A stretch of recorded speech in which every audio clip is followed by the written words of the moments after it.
Ici, c'est le service incendie de la ville de Saint-Georges. Il y a 2 préventionnistes en plein avec une secrétaire. Tout ce qui est des autres pompiers, on est une quarantaine, c'est du partiel, ou ce qu'on appelle communément volontaire encore. Alors, l'innovation, c'est une remorque aménagée pour procéder à la décontamination, soit des pompiers ou des victimes. Également, le transport de tout matériel requis lors des interventions en présence de matières dangereuses. Bien, il est important de décontaminer les pompiers directement sur les lieux d'intervention parce qu'on veut éviter une contamination des véhicules et des équipements utilisés lors du retour en caserne. On sait qu'il y a eu l'étude sur le cancer des pompiers. Il y a un guide aussi qui est sorti immédiatement après un événement, un incendie, quand les gars ont fini de faire le combat. Mais c'est là que le pompier absorbe le plus les matières cancérigènes. Donc, il conseillait que le pompier doit en fait se laver le plus rapidement possible. L'été, c'est facile. En période de chaleur, pas trop difficile avec un boyau d'arrosage, mais quand on parle en période de froid, il fallait trouver une façon de décontaminer un pompier qui aurait subi une contamination majeure, un événement. Suite au comité de santé et sécurité, j'ai pensé à quels besoins on devrait combler avec cette remorque-là. Alors la remorque, en étant chauffée, en ayant de l'eau chaude, en ayant tous ces équipements-là à portée de main, bien, on peut procéder à la décontamination des pompiers. Oui, le besoin nous a été exprimé par le service de sécurité incendie.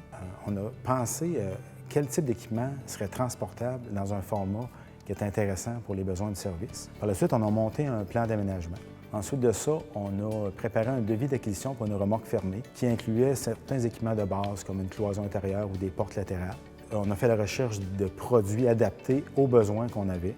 Et c'est le service des travaux publics qui a fait l'installation de tout l'équipement à l'intérieur, l'aménagement intérieur de la remorque. Après ça, on a mis un système d'égout sous la remorque pour récupérer les eaux. L'installation, c'est toute mon équipe qui l'a fait.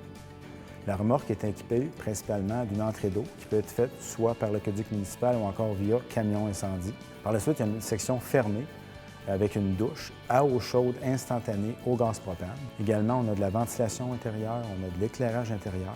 On a également une collecte des eaux contaminées par la douche. On s'égoutte, on enlève les vêtements, on met ça dans l'habitacle en conséquence. On a des sacs de plastique où c'est qu'on peut mettre sa montre, des appareils électroniques comme cellulaires.